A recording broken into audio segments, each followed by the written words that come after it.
and welcome to the next episode of Belly to Belly. And we're here with great friend David Winter from Orion Innovation, and we're talking about partnerships with AI companies. And David, this is a new space.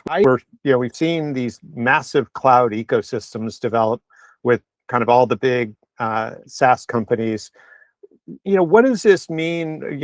Obviously AI companies are very new, and it's kind of a nascent. They're in a nascent stat now in terms of partnerships. What does this all mean in terms of how will it develop? So the reason I came to Orion Innovation to be the Chief Cloud and Strategic Partnerships Officer was because I saw what was going on with AI and how it was changing. I want to say that the way enterprises are going to use cloud technology. AI effectively operates in the cloud by and large, right? As I kind of came up through my AWS days and my Google days, you start to see this curve back in 2012 and beyond into the teens, where AWS and Google and Microsoft started becoming this ever larger, the cloud aspect of it became this ever larger cost in the enterprise. And it's rapidly occurring with AI, that same history, right? But it's much, much, much more compressed. And so you're going to be having these conversations with CFOs pretty soon. I was on the phone with my CFO earlier talking about this, where it's like suddenly that $50 million bill for Amazon has got a $30 million bill for OpenAI creeping up behind it, right? And there's going to be questions about, well, what are we doing and what's going on? And this is where partners provide value, right? Partners come in and they optimize how customers are using these various technologies. We did it way back in the day, and partnerships have been around a very long time. My partnership world started in the Cisco world. So, partnering with Cisco, and it was partnering with Amazon, and now it's partnering with OpenAI. But the difference is, I blast onto the scene so fast. They did not have time to build a partnership muscle. And for lack of a better term, they didn't really have to either.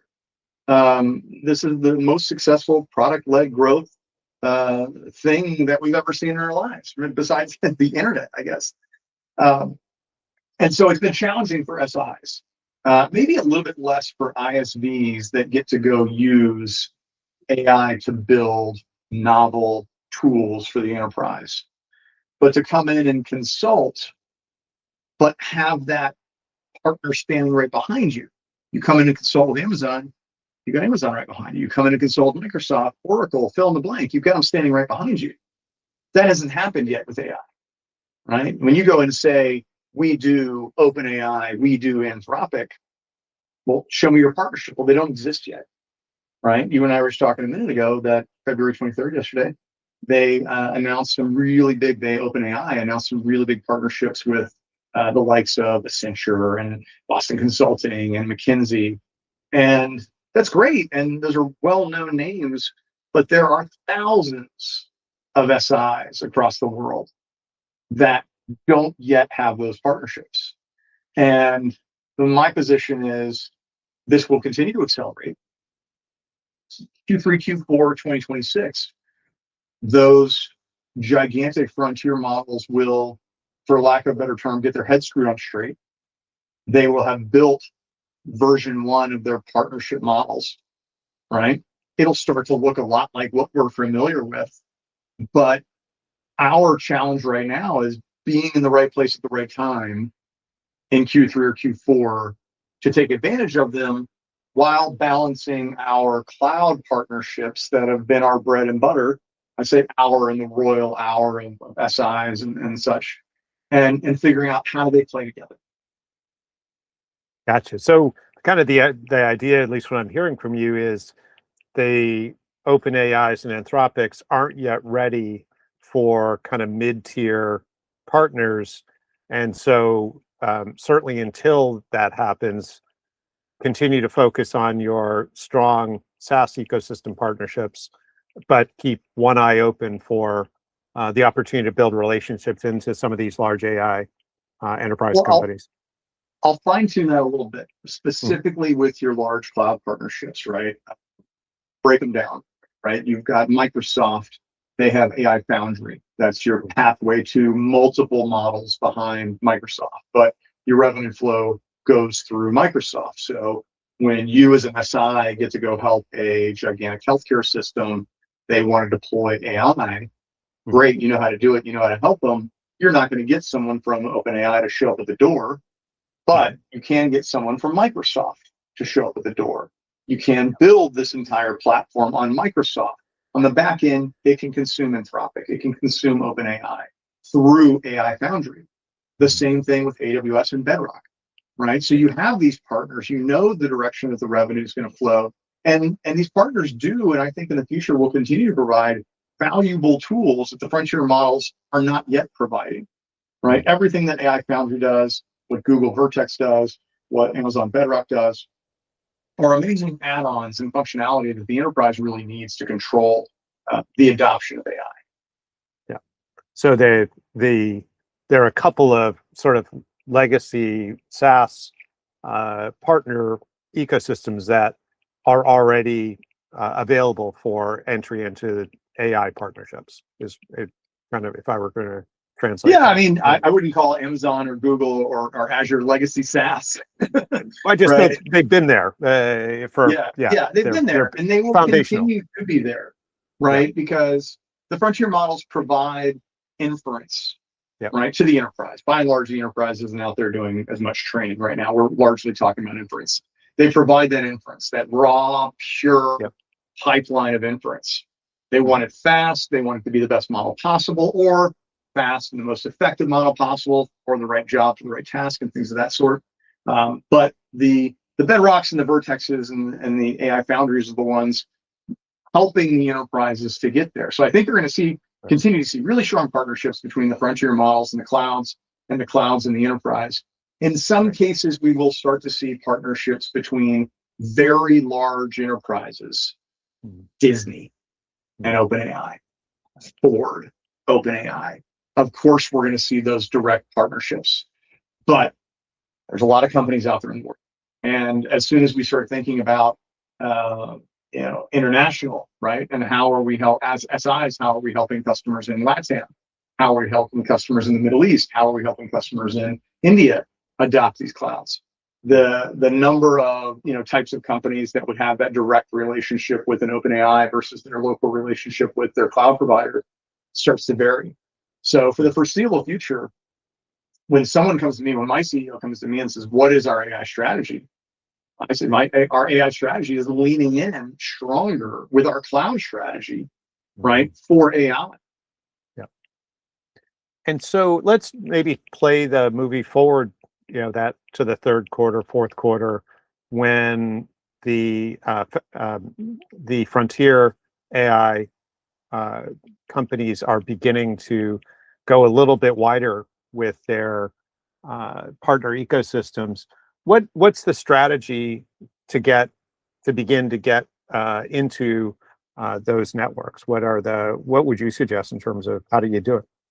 I mean, right now we're just trying to find out what those programs are going to start looking like, right? Right. My prediction is there is a lot of talent in the hypervisor or technology market that knows how to put our programs together, right?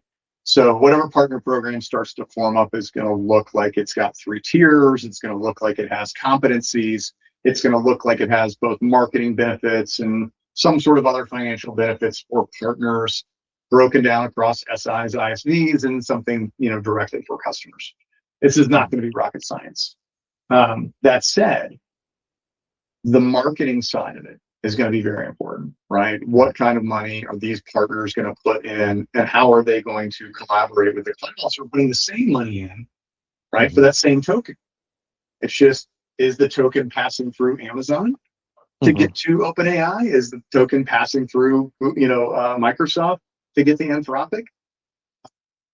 And we haven't even really discussed where AMD and NVIDIA play a role in this, because we're talking about inference, right? So when Anthropic wants that token to come through and do inference, NVIDIA is like, I want that too, but I want that token processed on an NVIDIA chip.